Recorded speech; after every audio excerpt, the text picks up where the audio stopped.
Sultan Empire Entertainment. Me no dancer, no? Me name dancer officer, aka MJ Maiden. Inzwa shamwari saite zvedzungu iwe nopera salari. Ichi chipo chakabva kuna Mwari, ndiri munhu akatumwa kunotora mari.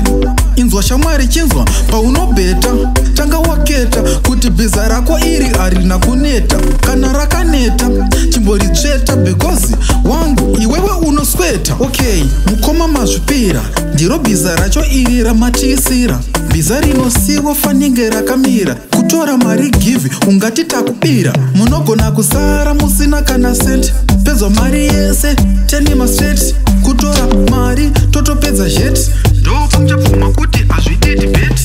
Wanzwa iwe ziva mabhiza anomhanya mureza anotiza, because wangu unofane stress ukasaziva kamadhonza muresi. Iwe ziva mabhiza anomhanya mureza anotiza, because wangu unofane stress ukasaziva kamadhonza muresi. Tenge takalida zvedu tuchinzunzutira, kana tatoenda zvedu tatotungamira. Isu tiri mabhiza anotembeka, muchationa takatogara tatosvika. Nogona kungoswera wakazvimba, wanguziva bhiza raunotemba. Nogona kungojiwa sedemba, wabhejera chibhiza chakadhakwa chine mimba. Iwe ziva mabhiza anomhanya mureza anotiza, because wangu unofane stress ukasaziva kamadhonza muresi.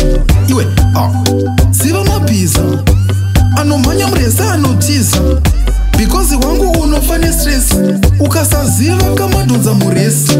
Inzwa shamwari saite zvedzungu iwe nopera salari. Ichi chipo chakabva kuna Mwari, ndiri munhu akatumwa kunotora mari. Inzwa shamwari chinzwa paunobeta, tanga waketa kuti bhiza rako iri harina kuneta. Kana rakaneta chimboritsveta because wangu iwewe unosweta. Okay, mukoma mazvipira, ndiro bhiza racho iri ramatisira. Bhiza rinosiwa faninge rakamira, kutora mari give ungati takubira. Munogona kusara musina kana senti, pedza mari yese tenima straight. Kutora mari totopedza jet, ndopa muchapfuma kuti wanzwa iwe ziva mabhiza anomhanya mureza anotiza, because wangu unofane stress ukasaziva kamadhonza muresi.